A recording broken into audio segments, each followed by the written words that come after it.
Sixers fans, how we feeling out there? Hey y'all, my name is Lauren Gordon. Some of you may already know me on social media as Lauren Fan of the Year. Others may have just stumbled upon this podcast, but either way, I want to first thank all of you for tuning into episode 3 of my very first podcast. I'm just a Sixers fan, the Lauren Fan of the Year story.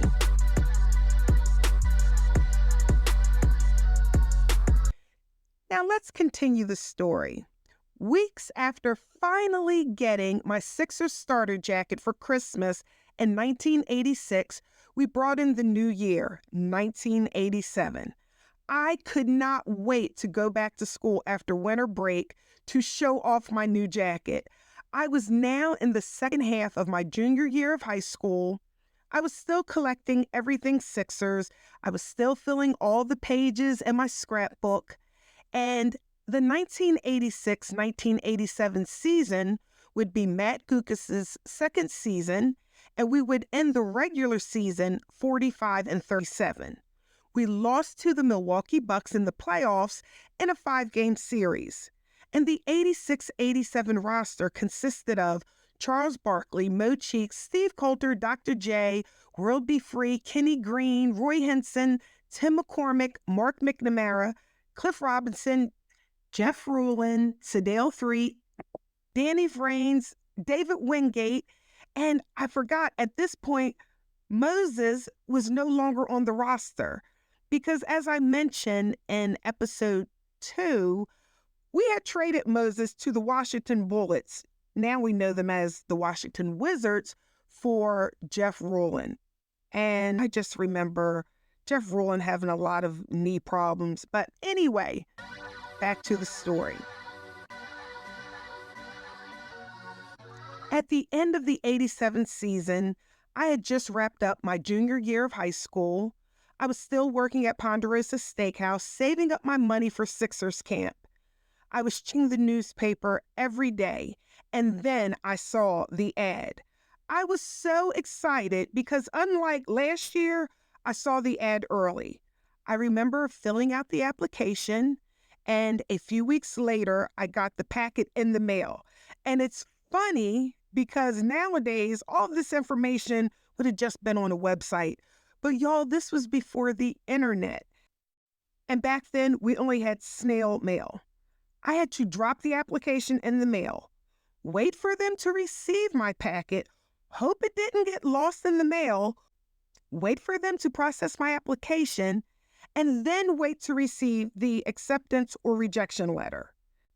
Can y'all believe in my scrapbook, I still have the rejection letter that I had received from last year? And it's a handwritten letter that reads, hold on, I'm going to read it to you guys. And it says, "Dear Lauren, thank you for your application. At this present time, we do not have any openings in the girls' session. However, I kept your application, so if anything opens up this week, I will be sure to call you. Thank you. Sunny Elia." Yeah, that was dated July 4th of 1986. But y'all, this year was going to be different. I was determined to go to Sixers camp. I was going through the pages in the brochure, and I saw photos of the cabins, the basketball courts, the swimming pool, NBA players that I recognized. Y'all, this place looked amazing. Of course, I still have the Sixers camp packet, and it's a shame y'all can't see this. But y'all, in this brochure, it shows pictures with these headlines. Barkley on rebounding technique. Instruction with Matt Guokas. Coach Lynam, always a highlight. And y'all, it's a photo of a young Jimmy Lynam. I swear, I wish y'all could see this. Individual help with Roy Henson. Sixers assistant coach John Gabriel on defense. Shooting with Kenny Green. And then there's a photo of Big Shot. Remember Big Shot? He was the Sixers mascot back then. And then there's a photo of Jeff Ruland taking a jump shot. And another photo of Andrew Toney playing ping pong with a camper. It also shows here some former players that made an appearance at Sixers camp were Buck Williams from the Nets, Sleepy Floyd from the Warriors, and Rory Sparrow from the Knicks. So y'all can understand, as a young Sixers fan, this was like Disney World to me.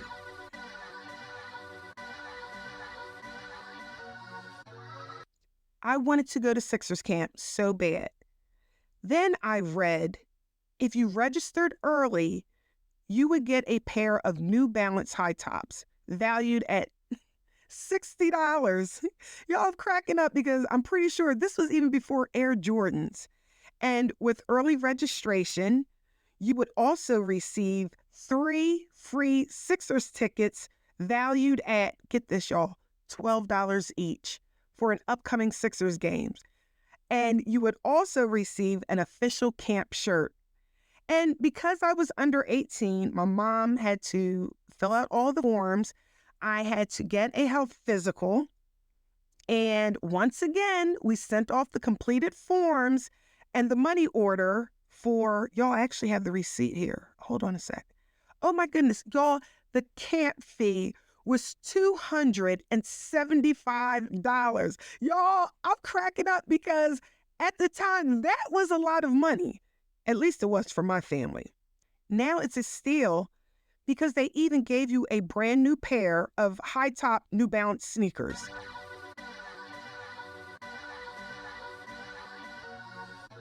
Y'all, having to wait for Sixers camp to receive and process my application, then I had to hope and pray that there was enough space and that enrollment didn't fill. And then I still had to wait to receive the confirmation letter in the mail letting me know that they accepted my application. Those 2 weeks were brutal. Oh my goodness. One day I came home from school and my mom showed me the official registration acceptance package that came in the mail. Y'all, I was going to Sixers camp. I remember the packet had a checklist of what to pack, what not to pack.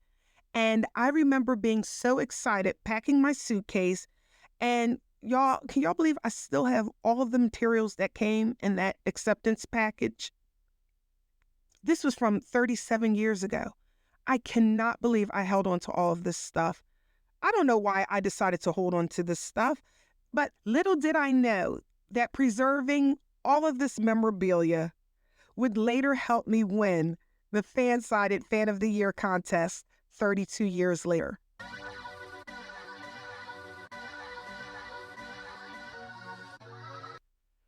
On Sunday, July 19th, 1987, my mom and dad drove me to Stroudsburg, Pennsylvania, got me settled in my cabin, told me to have fun, and left me at Sixers camp for a week. Y'all, I remember my cabin. I remember getting a blue Sixers camp t-shirt. And I remember purchasing a white Sixers t-shirt from the camp store. And I would end up giving those shirts away. And I regret not holding on to those shirts. And it's wild because as many things that I held on to, there were a lot of things I let go of also over the years. Well, anyway, at camp, I remember making friends with the other girls in the cabin. I always made friends easily. I remember counselors breaking us up into groups based on skill level. It was a co-ed camp, and I was in the beginners girls group. And my coach was Coach Scott.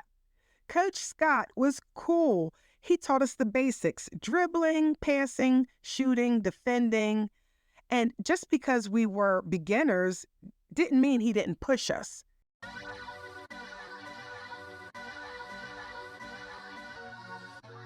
I'm going to read y'all what a sample day at Sixers camp looked like. 7:30 rise, 8:15 breakfast, 9:15 first session, 11:15 swim and free time, 12:30 lunch, 1:15 guest speaker, 2:30 league game, 4 o'clock swim and free time, 5:30 dinner, 7 o'clock league games, 8:30 films and canteen, 10:30, lights out. I had friends on my beginners team, but during free time and after dinner, I'd meet up with my friends from my cabin, and sometimes we would just watch the boys play and pick out who we thought were the best players and who we thought was the cutest. In fact, looking through my photo album, because y'all, I took a lot of photos back then, like I do now on social media, but there's a lot of photos of me with these boys, I tell you that. And I had a boy friend named Gassy, and Gassy was from Guadalupe. He wasn't my boyfriend, just a boyfriend. And I think he liked me, but I just saw him as a friend. And looking back, had just as many male friends as I had female friends growing up. But come to think of it, I think it's the same way now. Back then, growing up, a lot of females just weren't into sports. But now with the increasing popularity in women's sports, especially the WNBA, it's a lot more common. But back in the 80s growing up, not so much.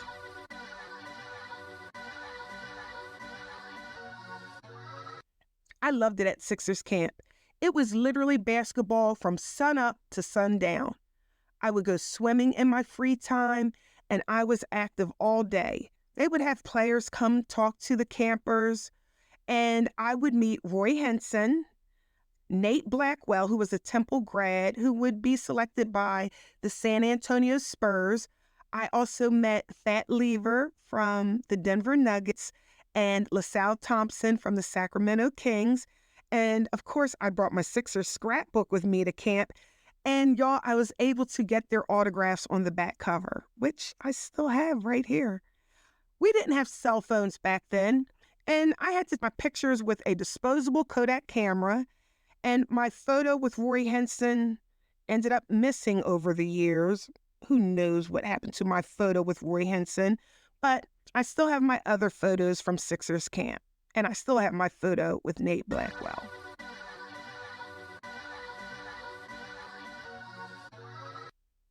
By the end of the week, I exchanged addresses and phone numbers with my friends because y'all, back then we didn't have social media. You either had to call each other or you had to write letters and put them in the mail in order to stay in touch with your friends. And Gassy would write me from Guadalupe. I think I still have a couple of his letters.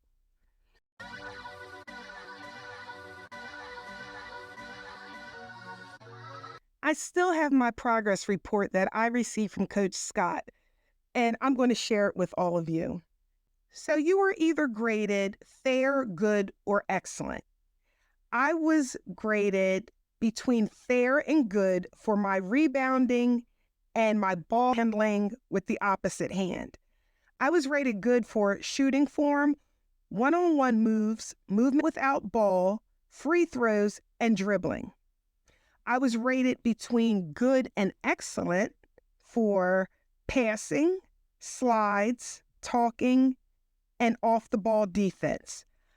And I received excellent for my attitude towards instruction, attitude towards teammates, and my attitude during competition. And then Coach Scott would leave me this comment: "Lauren, outstanding. One of the finest young persons I have met. Met quite a few this week. You're one of the standouts. Remember that wherever you go and whatever you do, your enthusiasm and leadership will take you far. Keep your head up in tough times because others are and will be looking up to you for direction and encouragement. Continue to be a great leader on and off the court. Have a great senior year. Always, Coach Scott." I wonder where Coach Scott is today.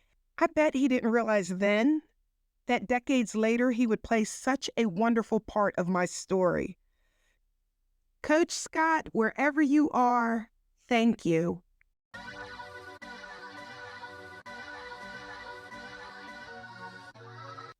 I would receive my brand new New Balance high tops at the end of the session.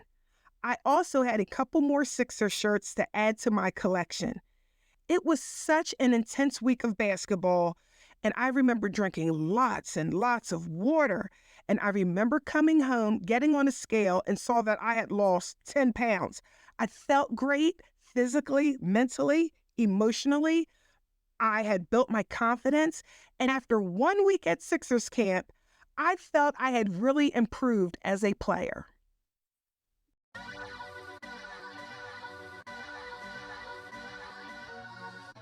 Later that summer, I left Ponderosa Steakhouse and began working at IKEA. It was the first IKEA store in the United States, and it had opened up in Plymouth Meeting. And I was hired to work in the ballroom, the place where the kids played while the parents shopped. It was a great company to work for. Where most places were paying minimum wage of $3.35 an hour, IKEA was paying $5.50.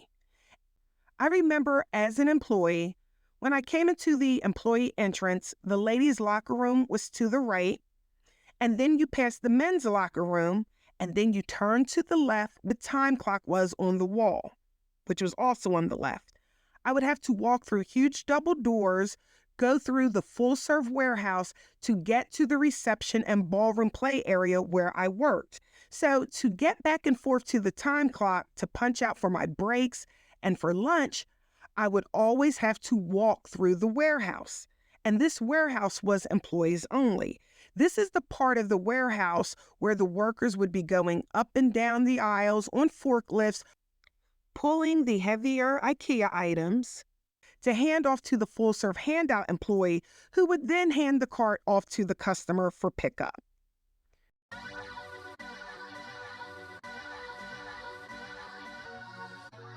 It was now in the fall of 1987. I was entering my last year of high school, and I remember thinking, I am finally a senior. Now that it was fall of the year, I was wearing my Sixers starter jacket again.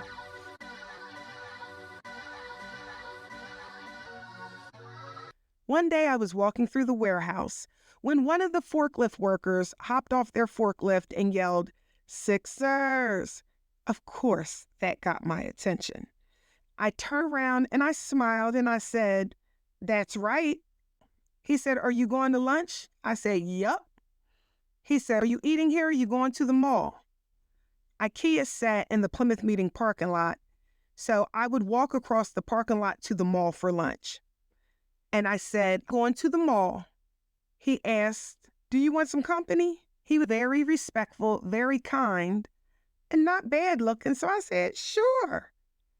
He made sure he had coverage, and then we met at the time clock to punch out for lunch before heading over to the mall.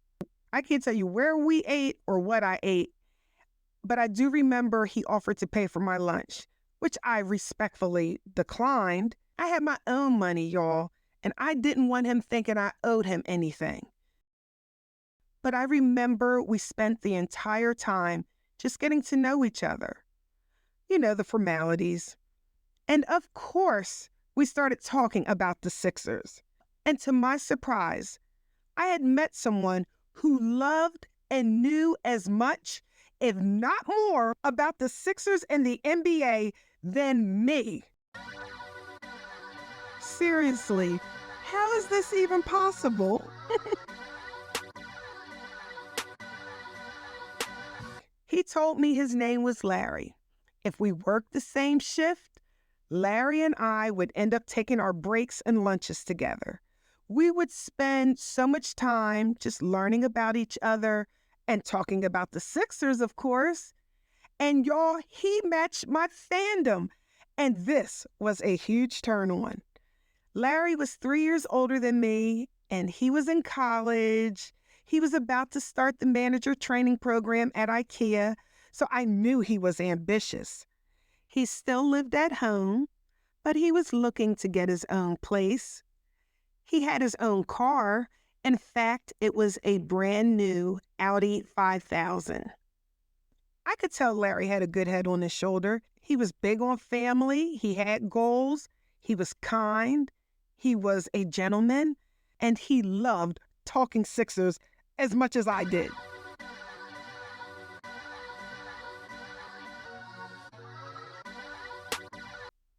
Y'all, I remember giving Larry my phone number. Now, keep in mind, there were no cell phones back then. So my phone number was my house number. And I remember Larry calling me and asking me out on a date. And I said yes because I did like him. And I remember him coming to my house to pick me up in his Audi 5000. And we ended up at the Spectrum. Now, y'all, this was not unfamiliar territory for me because, I was used to going to the Sixers game. This was no big deal. But then, y'all, we go inside, and instead of going to the upper level, up in the nosebleeds where I was used to sitting, we went down to the lower level. And I could not believe it when we just kept going further down and closer to the floor. And y'all, I think we ended up being in like, I don't know, the seventh row from the floor, but I remember us being really close. And I could not tell you who we were playing. I want to say the Atlanta Hawks, but I'm not sure. But I do remember that the backboard, the glass on the backboard had shattered, and we had to wait for them to swap out the backboard. And I also remember there was a T-shirt toss. Yes, y'all, they were doing T-shirt toss back then in the 80s. And Larry caught me a Sixers T-shirt. And that was so special. And I remember at that point feeling like, oh my goodness, I really like him. He definitely scored big points with me because he paid attention to what I enjoyed, and he put in the work and he put in the effort to make it such a great evening. And I appreciated that night so much. He knew that this was something that was so important to me, and it was a love that I had. And he gave me my first experience of sitting in the lower level of a Sixers game. I would never forget that night.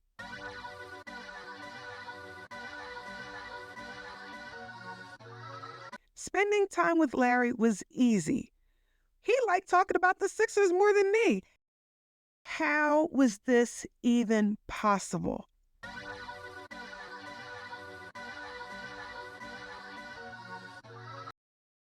My 18th birthday was only a couple months away.